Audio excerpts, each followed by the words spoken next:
My name is Joe Peroni, and this is the Rise Above Project.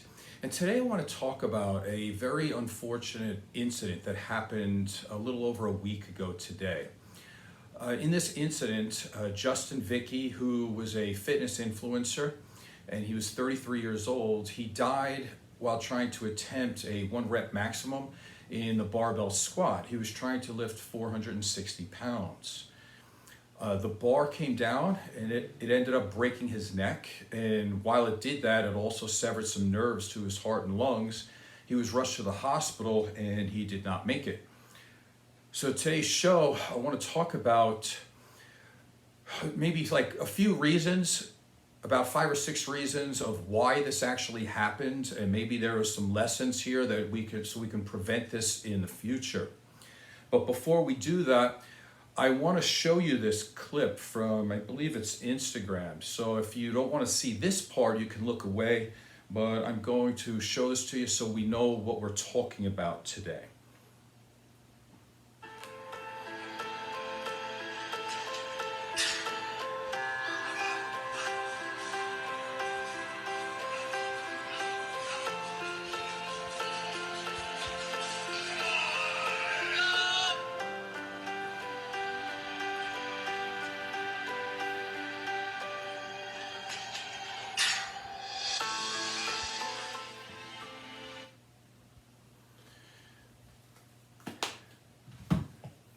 Okay, so lessons to be learned here. The first lesson here is, I think, something that I probably can't prevent and nobody else can either. And this is going to come as a surprise to a lot of people of why I think this is the first issue. Number one, I think this is our fault. It's partly my fault in some ways, and I think it's a lot of people's fault out in the fitness community. I've been talking about for a very long time about how the culture of YouTube is toxic, and it's encouraging very young people to do really stupid things because they're actually getting paid for it. And of course, money is a great encourager.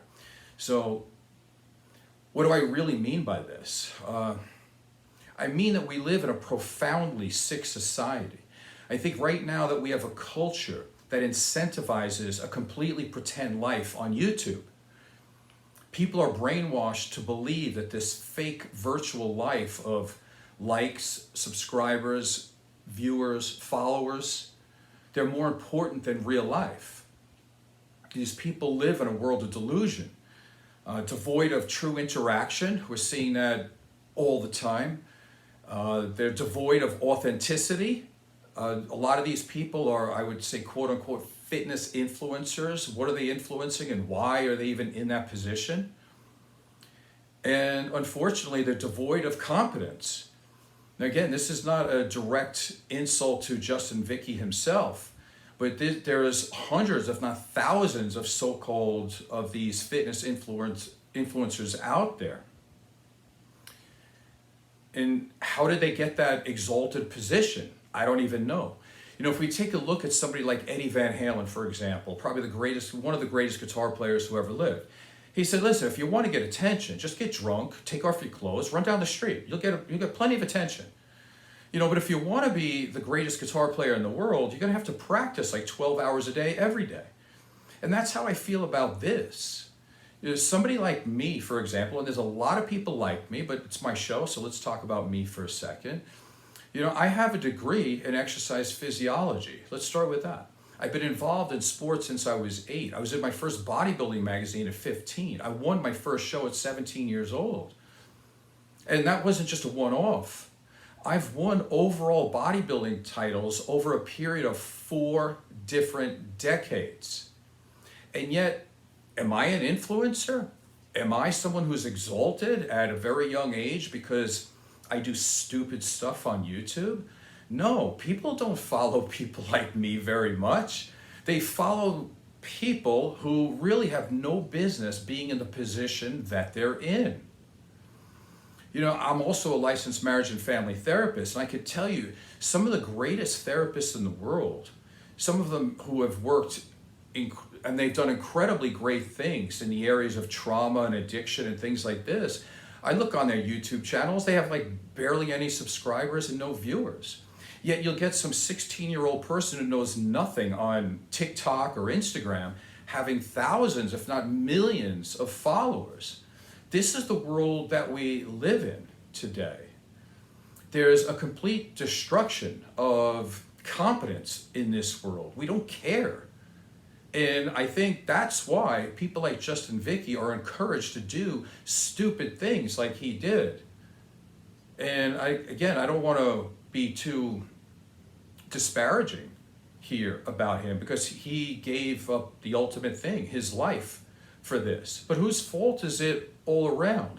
I think we all have a say in this. Like, when are we going to change this? And I know as the old guy, I'll say we're not going to change it. It's going to keep going in that direction. And that's fine if you want it to go that way. But I don't see this as being a good thing at all. How many fitness influencers, quote unquote, have no experience? Like almost all of them. How many quote unquote fitness influencers have no talent? They've never won a show. They've never even been in a show. And some of them who have been in shows, sure, but back in the day, it used to be the top of the top, the best of the best. In order to do well, you had to like go against some really good people in tough competitions. These days, I've seen shows where 600, 700, 800 people show up, and none of them are good. Because they have so many classes now that they're trying to give everybody a trophy, that all these people that say, oh, I did a show and I placed. You know, I've seen so many people, and I'm not going to give up any names because they make money or they have their whole personality and self-esteem wrapped up in this. They'll say, oh, I placed in this show. Yeah, because they take the top 5 and there were only 3 in it. So when you came in third, you didn't beat anybody, but you still got your trophy. The other day, I had to do a conference, keeping up with my continuing education credits. I didn't get to work out at 5 in the morning like I usually do. I worked out in the middle of the day. I was in the middle of the day with about maybe 15 people, and they're all wearing their belts and stuff like this and videoing themselves. I would say 12 out of the 15 were supposed fitness pros or fitness influencers. Are you kidding me? Like, at some point when everybody's a pro and everybody's an influencer, that means there are no pros and there are no influencers. Like, it's just getting stupid these days. We live in this day and age that there's no authenticity whatsoever, and everybody thinks that there's somebody because they have a phone or a camera. And this has got to go. And continuing with this, how many of these quote-unquote fitness influencers have an education? Some do. I really don't know too many, though. Again, like 30 years ago, I already achieved, I have a degree in exercise physiology. What do these people have? Nothing. So you get 16, 17-year-olds on doing these shows about what they know, and they know nothing. So you really need to hear from an 18-year-old whose metabolism is faster than can possibly be, and they're telling you how to stay lean when they've never been overweight in the first place, when they've never worked with an overweight person. Whereas somebody like me and a lot of people like me have been doing personal training and working with all different types of people from all different ages and backgrounds for about 30, 35 years. But no, we're going to listen to an influencer, right? It doesn't make any sense. How many of these quote-unquote fitness influencers are using steroids now? Well, I'm not going to be the one to tell you if you should or you shouldn't be using steroids. That's a personal choice. I mean, we all know, what happens in competitive bodybuilding shows for most of them. I get that. But however, I think you really do have to draw the line at some of these young guys talking about drugs all the time, like they actually know something. And when they're actually shooting or injecting steroids on camera on their YouTube channels. Like, fitness influencers, I think not. I don't even like the term. It's disgusting. How many of them now are abusing stimulants? And I'm talking these pre-workout drinks and these sports drinks and caffeine. Now, I think, most of us have done some version of that. I get that. But it's different when you are a very young, quote-unquote, fitness influencer, and you're trying to brag that you had like 4 cups of coffee and a couple of scoops of a pre-workout drink to see what it does to your heart. I saw a video of a guy the other day, and of course, like, he thinks it's good, right? Somebody else is videoing him as he's being put into an ambulance because his heart palpitations are incredible. And what we're hearing is that a lot of young people in their early 20s even are having heart arrhythmias due to showing off on YouTube channels because they want to see how much caffeine they can ingest. You know, so again, the culture is so toxic. It's profoundly sick. And we really have to take a look at ourselves here to see like what the problem is, because we're creating this. When you have these young people, and a lot of them under 25 years old, let's be honest about this, they don't even have a full working prefrontal cortex yet. They're not even fully developed human beings in terms of their brain. But just because they take a lot of steroids and they develop their body hormonally doesn't mean that they're smart individuals. Most of them are dumber than a box of rocks. And of course, if you hand them a bunch of money, they're going to be even more encouraged to go down this road. So who's guilty here? I think all of us a little bit. I mean, I've tried to do my best, but everybody goes, oh, you're the old guy, so just go away. Well, that's fine.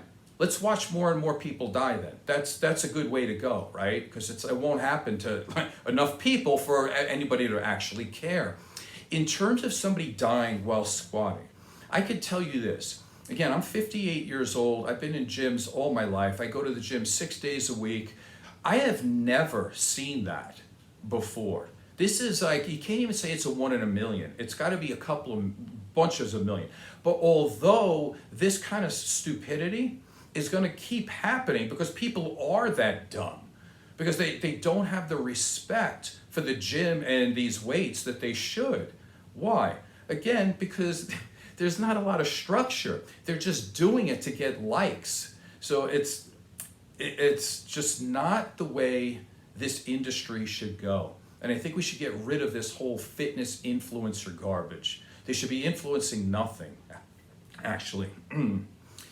So let's get into the nuts and bolts of this, of how we can prevent this kind of stuff from happening. So I'm not going to bring the video up again. I already looked at it and you've seen it, and the things that I say are going to be fine anyway. You'll be able to understand what I'm saying. The way this guy lifted the weight off the rack, he was not in the safety rack, and there were no safety pins involved here, which would stop the descent of the bar if you couldn't lift it back up again. So that's the first mistake. The first thing you should do is to be able to set the rack to where if there was an incident that happened, that they would fall on the safety pins or the rack. So this kind of thing should never happen.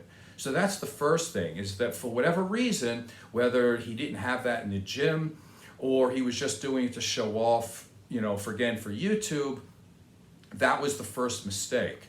Now let's look at it like this too, because this is really important. It's not just that he might not be able to make that lift in terms of his physical strength in that time and moment. It's that, and here's something I have seen quite often over the years. Most bodybuilders who have been lifting heavy for a long time, most of us can tell you about a muscle tear that we have had.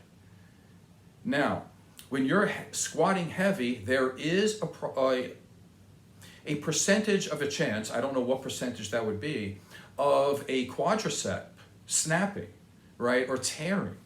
In that moment, I do not care how strong you are or how tough you think you are. That weight is coming straight down, all of it, at that time. There would be no way to be able to stop that from happening. So in order to stop that from happening, you need to be in the safety rack and have the safety arms in. That's what you should do. Again, and here's something else that's important. Somebody like myself, I did tear my left pec. And this happened when I was lifting 135 pounds, which is only 45-pound plate on each side, knowing full well that that was just a warm-up and I could lift 405 at the time. So it doesn't even have to be a maximum lift that you need to get ready to do this. If you have a bar that's where it could land on your neck or on your chest, you need to be smart. And you need to do the correct safety procedures.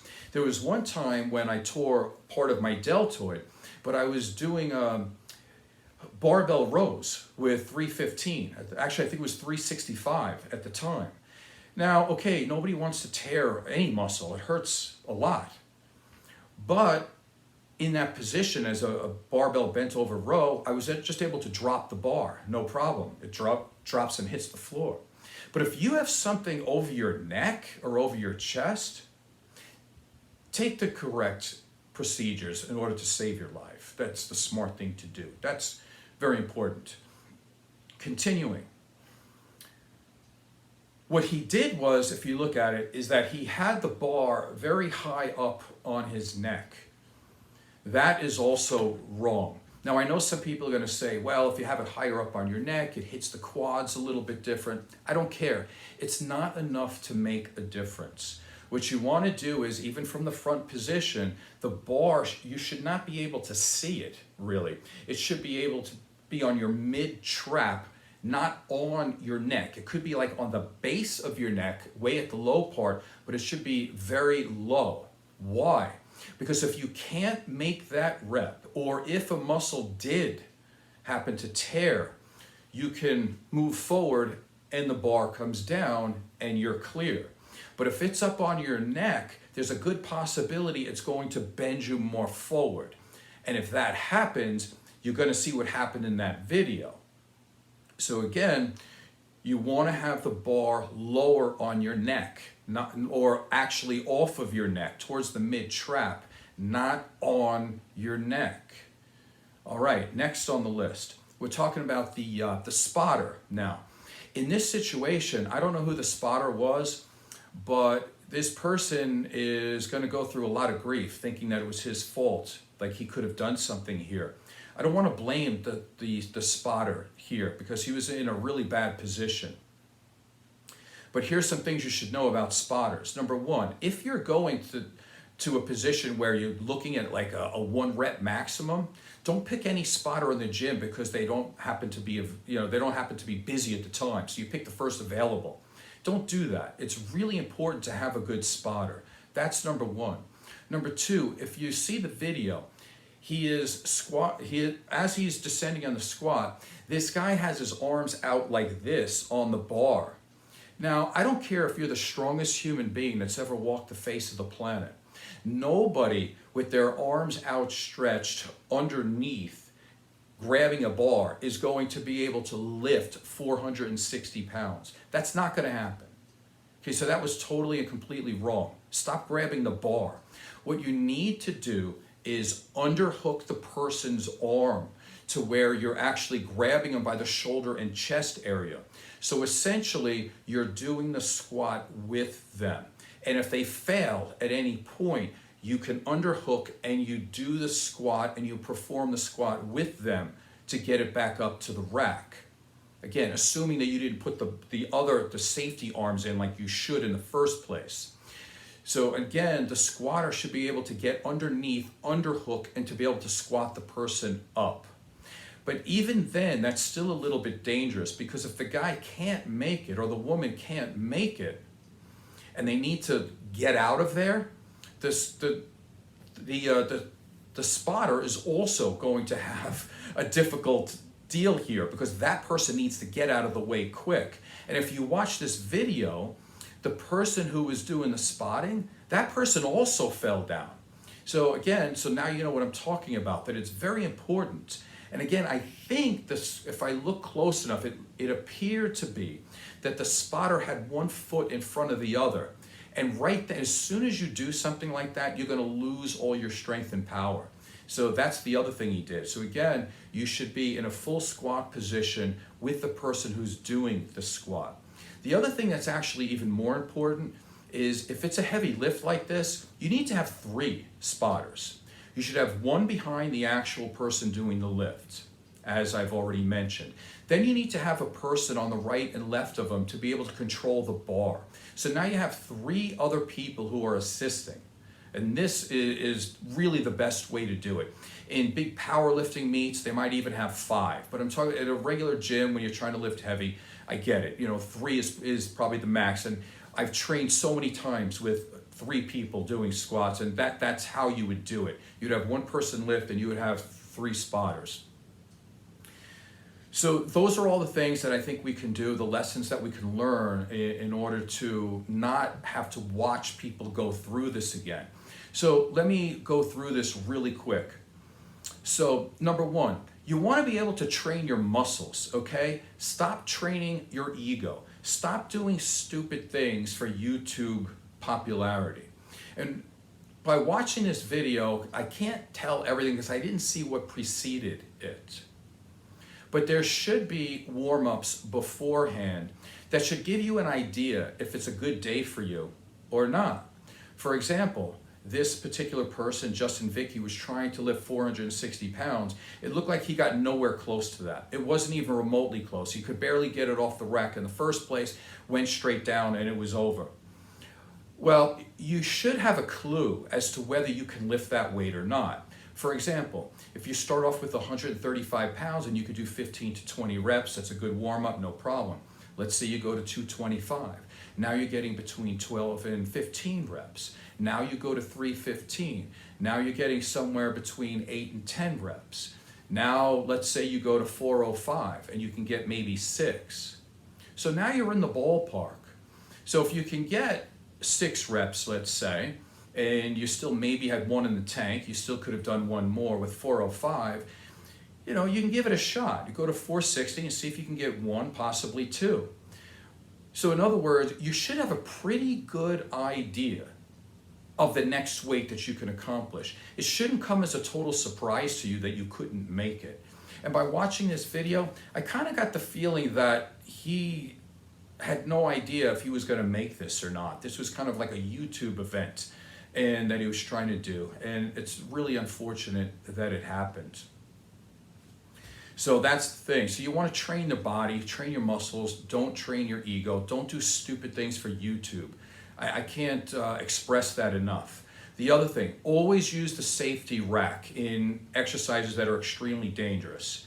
And if you're going to be doing squats, put the bar lower on towards your mid traps. Don't put it up on your neck because you're just asking to be guillotined, okay? And make sure that you have a good spotter.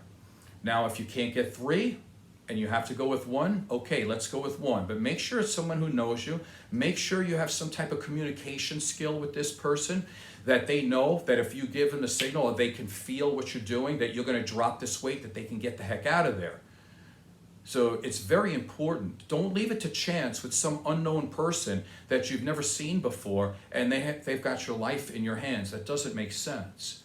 And if you're spotting or if you're asking somebody for a spot, they should be underhooking you so they have full power over your body. So when you try to come up on the ascension, that they can squat with you and help you.